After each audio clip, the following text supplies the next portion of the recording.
Bonjour et bienvenue dans cette nouvelle vidéo d'apprendre la CAO.com dans laquelle je vais vous montrer comment j'ajoute quelques détails sur la palette que j'ai modélisée lors d'une précédente vidéo. Je souhaite d'abord ajouter les quelques clous qui fixent les lattes sur les plots, sur la face inférieure de la palette et aussi sur la face supérieure.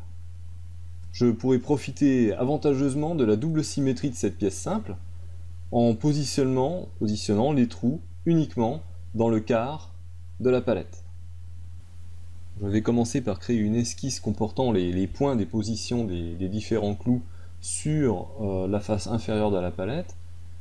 Je vais donc me positionner dans le plan inférieur de la palette, au contact du sol, et surtout je vérifie que je suis bien actif au niveau du set géométrique pour que mon esquisse soit positionnée à cet endroit-là. J'active esquisse, voilà, là c'est la vue du dessus, donc je retourne la palette, et je vais tout de suite commencer par projeter les lignes qui me sont vraiment utiles. Donc je double-clique sur l'outil de projection, je me mets en élément de construction, parce que j'ai pas besoin en fait d'avoir des lignes, je n'aurai pas d'extrusion à faire, je sélectionne ce qui m'intéresse. Ce qui peut m'intéresser aussi, c'est la silhouette des plots.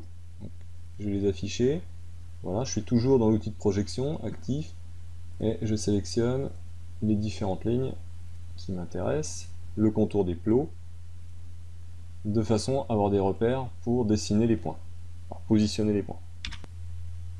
En utilisant la vue de l'esquisse en lumière basse, on voit clairement le profil, les différentes limites dans lesquelles nous allons pouvoir positionner les positions, enfin les emplacements des trous. Voilà. On se replace comme ça et on peut attaquer. On va positionner les points en fait qui donnent la position des clous. Donc je les positionne un peu comme je le sens, donc dans ce plot là je pense que je vais en mettre 3. On va en mettre un ici. Alors il faut les mettre non pas en élément de construction, mais en élément standard. Donc je double-clique sur point, je mets l'autre en face. On les positionnera un peu mieux. Ici il faut imaginer que le plot en fait fait le double de surface. Donc ce serait pas mal d'en mettre 5. Donc je vais en mettre un ici, un là, un là. Pareil ici. Alors là c'est pareil. On a ici, c'est 4 fois plus. Hein. Il est 4 fois plus grand. Donc on va en mettre un là, un là. Et celui-ci est 2 fois plus grand. Donc on va en mettre un au milieu, un là et un là. Après l'ajout de quelques cotes pour positionner correctement tous ces clous, je peux maintenant réaliser la multisélection et la symétrie par rapport aux deux axes, donc cet axe horizontal et cet axe vertical. Donc je fais d'abord la multisélection des points, donc j'exclus volontairement les points qui sont au contact des lignes de symétrie, et ensuite je lance la fonction symétrie, donc symétrie par rapport à ça, voilà. Maintenant je resélectionne l'ensemble, je fais la symétrie par rapport à l'autre. Voilà l'ensemble des positions des clous en dessous de la palette pour tenir les lattes inférieures. Je peux maintenant sortir de l'esquisse. Voilà. On retrouve dans le 3D les points qui positionnent tous ces clous. Ouais, qui sont en face, ils sont en face des plots, c'est parfait. Pour la suite, je vais modéliser un seul clou et je vais profiter en fait d'une fonction de part design qui permet de positionner ce clou à toutes les positions qu'on vient de définir. C'est la répétition personnalisée. Une autre astuce, ici, on veut dessiner un clou, oui, et on veut aussi enlever de la matière dans le bois pour pouvoir y loger le clou. L'avantage quand on enfonce un clou, c'est que le clou fait sa place dans le bois. Donc en fait, on aura le même profil pour le clou et pour l'enlèvement de matière. Donc on va d'abord commencer par dessiner un nouveau corps de pièce pour un clou. Il se trouve ici, on va le renommer tout de suite. On va l'appeler clou. Clou S parce qu'on va mettre tous les clous dans le même corps de pièce. On se positionne ensuite, on va profiter du fait que l'on ait un point ici à l'origine, une position de clou à l'origine. On va dessiner notre clou qui est une forme de révolution dans le plan, dans ce plan là. Donc on est bien actif au niveau du corps de pièce clou, on a sélectionné le plan, on passe en outil d'esquisse. On peut aussi couper la pièce, de façon à la regarder coupée au niveau du plan d'esquisse. Et je vais commencer à dessiner le clou avec cette fonction. Donc on va faire un clou de 70 mm, quelque chose comme ça. On va faire une tête approximativement comme ça. Voilà, on monte. On fait une tête pointue, voilà. Voilà le clou. On va quand même donner quelques cotes. 3, non c'est beaucoup. On va mettre 2. Voilà, on sort. Voilà, on peut cacher la palette. Oui, il faut cacher en fait tous les corps de pièces, bien sûr. Voilà. On se retrouve ici avec le profil du clou et on en profite puisqu'on est dans le bon corps de pièce pour faire tout de suite une révolution. Révolution de ce profil-là autour de l'axe Z. Voilà un joli clou. On peut maintenant procéder au clonage de ce clou sur toutes les positions qu'on a définies précédemment en utilisant la répétition personnalisée dans Part Design. Donc on sélectionne d'abord le clou, ensuite on clique sur répétition personnalisée, voilà.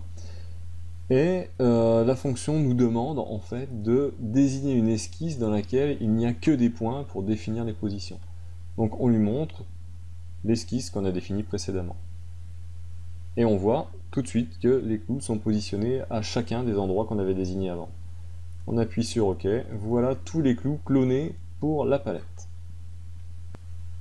Alors ça c'est merveilleux, on a les clous, on a les lattes en bois, et on pourrait se contenter de ça et s'arrêter là. Mais finalement on est en interférence, donc c'est pas très propre comme modélisation. Si on regarde ce qui se passe ici, on s'aperçoit qu'effectivement ça paraît bien, mais on a en fait une interférence entre le clou et la palette. Si on cache ce clou, on voit qu'il n'y a pas de trou dans les lattes, on va donc procéder à une opération pour percer les lattes pour pouvoir y loger les clous. Pour faire des perçages dans le bois qui ont exactement la forme du clou, nous allons utiliser ici une opération booléenne de soustraction. Alors, on va faire ça pour chaque pièce en bois. On commence déjà par copier le corps de pièce clou. Donc on fait un CTRL-C, copier. Ensuite, on va faire édition, collage spécial en tant que résultat avec lien. Ça peut se faire à l'intérieur même du modèle. Hein. Voilà. On se retrouve ici en fait avec un doublon de clous. On a les clous ici et un doublon qui est exactement le même. En fait, c'est un hyperlien. Hein. Ça ne surcharge pas le modèle CAO.